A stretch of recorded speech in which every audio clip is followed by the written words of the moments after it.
Olá, meus amigos, muito bom dia. Sou o Dr. Antônio Martins Farias. Como já falei, sou contador, sou advogado, moro em Santa Cruz do Capibaribe.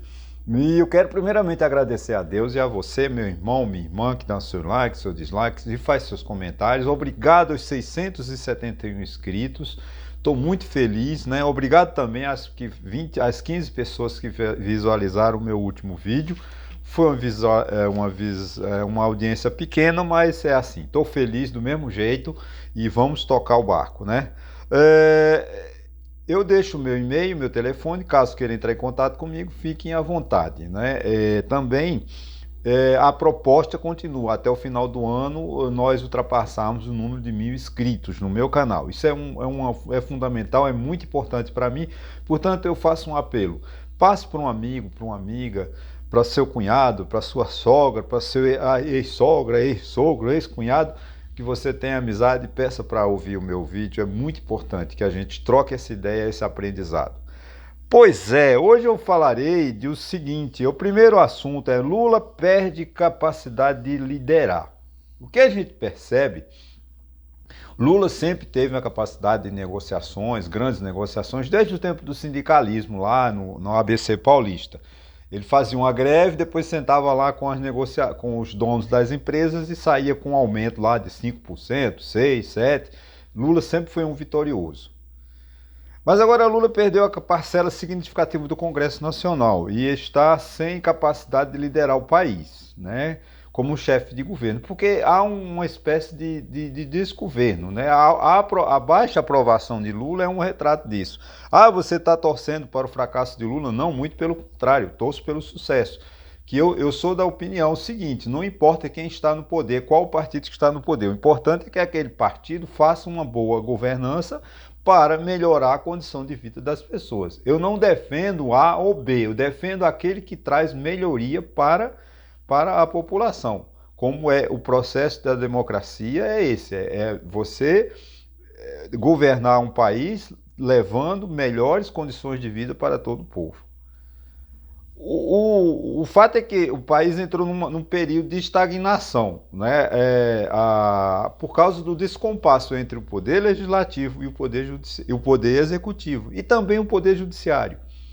Porque os três poderes, eles têm funções. Na verdade, é um uno poder. Poder é uno. Mas o poder legislativo, o poder executivo e o poder judiciário, a gente pode desmembrar ou pode chamar de funções administrativas. Cada um tem a sua independência. Cada um tem o seu objetivo. O objetivo do legislativo é legislar, o judiciário dizer como deve seguir e respeitar-se a Constituição e o ordenamento jurídico do país, e o poder executivo de executar as leis. Principalmente a lei básica, que é o orçamento. Mas esse descompasso que está ocorrendo entre o legislativo e o executivo estagna o país, atrapalha o crescimento, dificulta as relações sociais, até as relações humanas. Porque o que nós estamos assistindo no Congresso Nacional é um oba-oba, é uma festa, é um delírio. Ontem mesmo, nesse assunto eu não vou mencionar, mas grandes derrubadas de veto.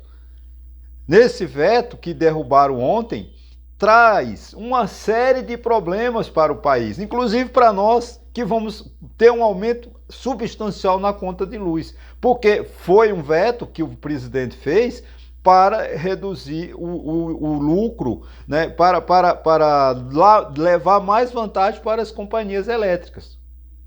E o Congresso Nacional derrubou. Porque o Congresso Nacional é comprado por um conjunto de lobby de todos os setores. Falarei provavelmente em outro vídeo a questão do veto a que o presidente Lula deu 60 mil, parece que o Lula deu 50 mil reais para as crianças que nasceram com problema da Zika, né, do Zika vírus, melhor. Foi derrubado. Aí uma aposentadoria vitalícia e parece que 50 mil reais para todas as crianças. Antônio, você é contra? Não, não sou contra. Muito pelo contrário, acho que é um amparo real. Eu conheço uma criança que foi atacada por essa doença e é lastimável, é uma coisa horrorosa, né? Então aquela criança precisa de apoio. Agora, eu espero que a senadora Márcia Cabrilli, que é o projeto dela, de São Paulo, ela tenha dito, determinado aonde tira a receita. Porque você jogar benefícios, né, para o INSS, que já tem um déficit monstruoso, né, da Previdência Social, já tem um déficit de 340 bilhões de reais, mais 50 bilhões. Quer dizer, eu espero que a senadora e os senadores e a Câmara, quando derrubarem esse veto, estejam prevendo na receita onde vão tirar uma fonte. Porque não pode criar uma despesa sem uma indicação de receita. Isso é um princípio contábil, um princípio científico. Para você criar um débito, tem que ter um crédito. Para você ter um crédito, tem que ter um débito. Em algum lugar, isso tem que... Vai cair aonde? No povo brasileiro. Esse descompasso entre o legislativo e o executivo só traz prejuízo para nós. E até 2027, provavelmente, nós não vamos ver mais nada produtivo nesse Congresso corrupto, nesse Congresso inepto, nesse Congresso sem vergonha que nós estamos vivendo. O Congresso Nacional tem participação direta na execução do Poder Executivo, na sequência do orçamento. Esses vetos, que se justifiquem ou não, é apenas pirraça para, como disse o senador do Piauí, né, o Ciro Nogueira, nós queremos sangrar o Lula, nós queremos matar o Lula até 2026 para a gente vencer a eleição. Isso não é democracia. Isso é desonestidade. Você não pode maltratar, destruir um governo simplesmente para você ganhar uma eleição. Ganha a eleição na ideia, na proposta que você melhor tem. Como eles não têm, a direita no Brasil não tem proposta, né? Eles querem o quê? Eles querem destruir o governo Lula. Isso prejudica muito. Lula tem culpa? Tem. Porque ele ganhou a eleição em 2022 com a coalizão da Frente Ampla Liberal que não aceitava os golpes, as tentativas de golpe de Jair Bolsonaro. Mas o Lula, quando fez o discurso, quando se consagrou vitorioso, fez um belo discurso prometendo que governaria para todos os brasileiros e que essa Frente Ampla Democrática o daria sustentação. Muito pelo contrário, ele isolou-se no Palácio do Planalto, botou meia dúzia de ministros lá da casa, como a gente chama, os ministros da casa, que é a Casa Civil, e né, o baiano lá, que eu esqueço o nome dele, e agora o Sidônio, que está tentando desmanchar a má imagem, mas isso não resolve governando para Gleisi Hoffmann, que é a presidente do PT. Eu acho que não, é ex-presidente do PT, agora é ministra. O presidente do PT parece que interinamente é o senador Humberto Costa de Pernambuco. O erro de Lula foi esse. E ele fez um ministério, quando ele repartiu os ministérios, indicaram a ele nomes muito fracos, nomes muito incompetentes, e ele aceitou. Ele devia ter aceito as indicações políticas, mas ter exigido um currículo melhor. Os ministros que aí estão são péssimos, são de má qualidade. No governo Lula, os 28 ou 29, não sei quanto, ou 39 ou 40 ministérios, porque tem algumas secretarias que têm status de ministério, são pessoas apagadas, não produzem nada. Eu tiro aqui a Marina Silva, que eu sempre faço crítica a ela, mas ela não é uma incompetente, ela é uma das pessoas respeitadas no mundo quando se trata do meio ambiente. Pode ser que a visão dela esteja um pouco ultrapassada, conservadora, mas é uma pessoa muito competente, mas ela não faz nada. Cadê o projeto de meio ambiente desse país? Cadê a defesa da Amazônia? Cadê o combate ao tráfico de drogas na Amazônia? Cadê o combate do tráfico de espécies, de animais, de flora e fauna da Amazônia? A gente não enxerga, a gente não vê. Pode até existir, mas é uma forma que o governo não se comunica. Então o governo Lula parece estar perdido. E eu estou torcendo para isso, muito pelo contrário, estou torcendo para que ele se elevante, para que ele se erga, para que ele, até 2026, o país seja governado. Mas, infelizmente, nós não temos isso. Lamentavelmente, o Brasil está estagnado. Ah, mas os números da economia são bons. Não são não, gente. Nós estamos com uma inflação altíssima, nós estamos com um juro altíssimo, nós estamos com um crescimento pífio de 1,8, 1,2 do PIB no primeiro trimestre, porque contou com o agro. Isso não vai levar a lugar nenhum.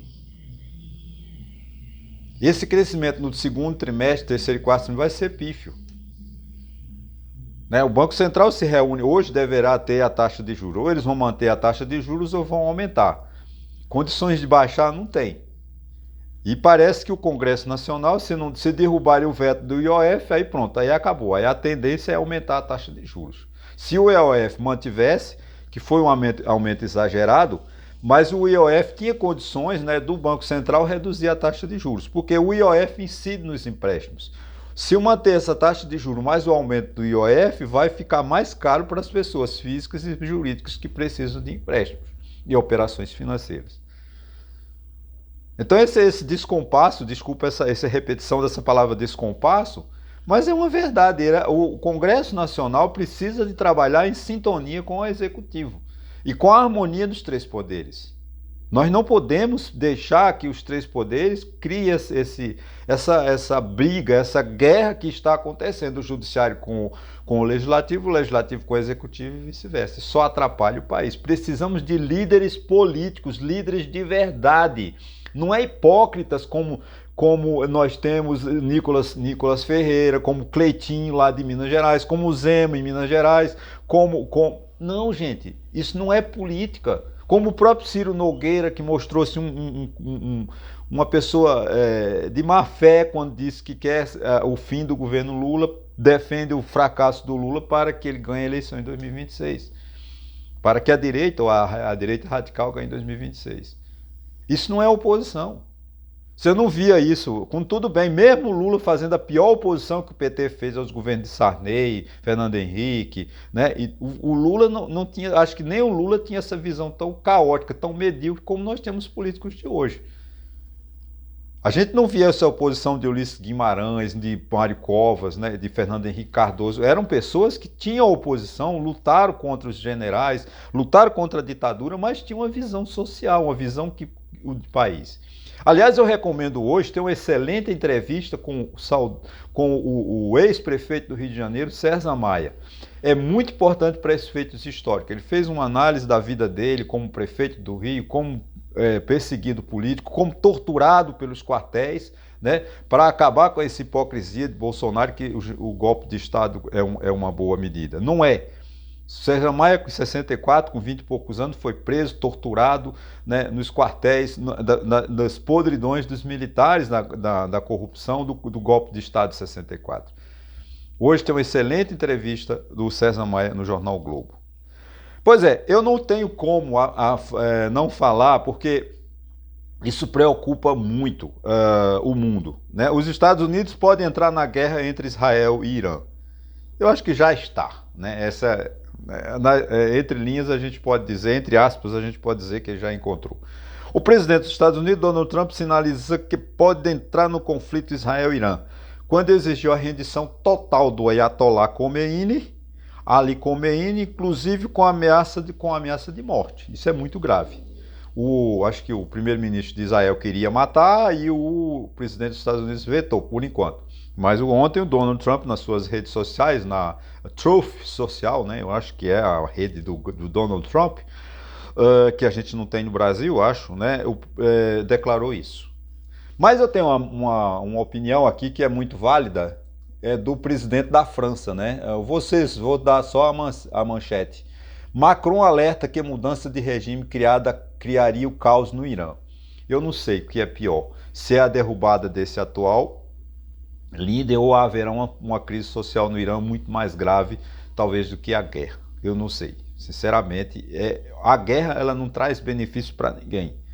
Esse é o meu temor, e essa guerra, como falei, ontem já navios pegou fogo lá no Estreito de Hormuz, e é por onde passa todos os navios que carregam petróleo para o mundo. Imagine se o Irã, com sua marinha, seus navios, seus torpedos, fechar o Estreito de Hormuz, né, que é onde um tráfico internacional de navios de petróleo. Aí o petróleo aumenta e dificulta a vida de todos nós aqui no Brasil e no mundo inteiro, né? Então essa guerra teria que acabar imediatamente e eu não estou aqui defendendo a destruição ou não do Irã.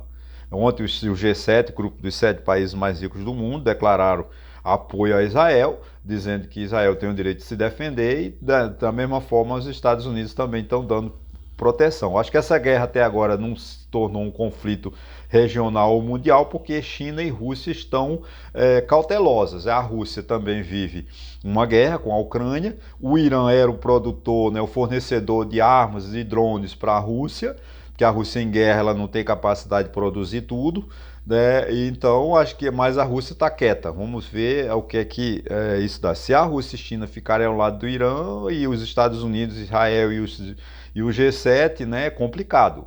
É um conflito que eu não desejo. Espero que Deus nos ilumine, nos proteja, que abra os olhos desses líderes mundiais e eles cheguem a um acordo. Para finalizar, a água da chuva não é limpa. Parece brincadeira, né? Mas nós já estamos destruindo o planeta. Isso é um truísmo até. Né? A Unicamp, que é a Universidade de São Paulo, né, a Universidade de Campinas, né, pesquisou durante 2 anos a água da chuva que cai na capital paulista e cidades do interior e constatou que esta está contaminada com 14 tipos de agrotóxicos, inclusive muitos com vendas proibidas no Brasil, por causar graves problemas de saúde aos seres humanos. Está aí o descaso do nosso país com o meio ambiente. A gente precisa, né, como nós estamos na era do antropoceno, que é a era do ser humano, precisamos de nos preocupar com todos os seres, não é só a Terra, o meio ambiente. O ser humano está contido no planeta, né? A gente precisa de cuidar do planeta como um todo. Mas o que está acontecendo? O agronegócio no Brasil, que é o carro-chefe da economia, faz com que a economia cresça, não está, vamos dizer assim, tratando do planeta como de forma adequada. A ganância do lucro estão destruindo o planeta. Imagine você beber uma água da chuva que ela já vem contaminada com 14 tipos de venenos. Como fica a saúde do ser humano? Não só a saúde do ser humano, mas a saúde das espécies, dos pássaros, de todas as espécies de vida que necessitam de água. Então é preciso, como eu falei a Marina Silva, que eu a defendo, mas que precisamos de trabalhar com seriedade sobre a questão do meio ambiente. É impossível nós deixarmos que o planeta adoeça mais do que já está doente. E se nada for feito, né, os países ricos, que são os que mais poluem, né, não tomarem essa consciência, os países em desenvolvimento, como é o caso do Brasil, que também possa amenizar esse desastre ecológico que nós estamos criando. Daí a falta, né? Você vê agora a festa junina aqui no Nordeste, pelo menos na nossa região, não tem milho para a gente comer pamonha, para a gente comer milho assado, para a gente comer milho cozido, porque não houve chuva. E eu estou aqui há 10 anos e não tem um ano nesses 10 anos que choveu para dizer assim, as pessoas plantaram e colheram. É sempre planta e o sol mata, planta e o sol mata. Aí vem chuva demais fora da época. Lá julho, agosto, não é a época de chuva. A chuva no Nordeste é março, janeiro, fevereiro e março, né? As chamadas chuvas de verão. Mas o desarranjo na ecologia, no sistema climático é tão grave que mudou a forma de chuva, as épocas de chuva, e eu não vejo a colheita, lamentavelmente, aqui nessa região do Cariri, né, Santa Cruz de Capibaribe, Taquaritinga, não tem nem água, gente. Nem água. O Rio Capibaribe não se botou uma enchente esse ano. Eu não sei o Rio Paraíba, mas o Rio Capibaribe não encheu esse ano, passou uma enchente. Ou seja, significa que a poucos 40, 60 quilômetros daqui não chove a tempo suficiente para fazer o rio encher e encher a barragem a barragem aqui, que acho que é de Jucazinho, que estava há poucos meses estava com apenas 4,6%, praticamente seca. E se essa chuva não vier agora no mês de junho e nem em julho, nós vamos ter um colapso de seca, um colapso de falta d'água, que é muito grave aqui no Nordeste. Apesar de Lula ter dito em discurso recente que Deus não enviou ele para acabar com a seca do Nordeste. Não acabou não, porque nem para todo mundo a água do São Francisco chega, viu? É só uma ilusão. As obras do Rio São Francisco não foram concluídas, e ainda tem muitas deficiências. Até se a água do São Francisco for chegar no Rio Capibaribe, a água é podre, é poluída. Precisa ter primeiro um projeto de salvar o Rio Capibaribe. Se eles deixarem o Rio Capibaribe com a sujeira que tem em Santa Cruz, em Toritama, eu não sei se Limoeiro, essas outras cidades que eu não conheço, eu teria que voltar a ler a obra João Cabral de Melo Neto, Morte e Vida Severina, onde ele se baseia, ele faz um acompanhamento do rio Capibaribe, da nascente até o Recife, né? Eu não sei em todas as cidades que passa o rio Capibaribe se também jogam o lixo de forma desordenada, como em Santa Cruz e como em Toritama. Mas fica aqui, já concluindo. Meu muito obrigado, uma ótima quarta-feira e a sexta-feira a gente volta a falar de novo. Um abraço. Se você chegou até aqui, muito obrigado mais uma vez. Se inscreva no meu canal. Não se esqueça de fazer seus comentários. Dê o joia ou não, né? O like ou o dislike. Isso é fundamental para que o YouTube repasse para mim, para mais pessoas, para que meu canal possa crescer e aquela proposta que a gente tem de até o final do ano ultrapassar a 1000 inscritos. Muito obrigado e até sexta.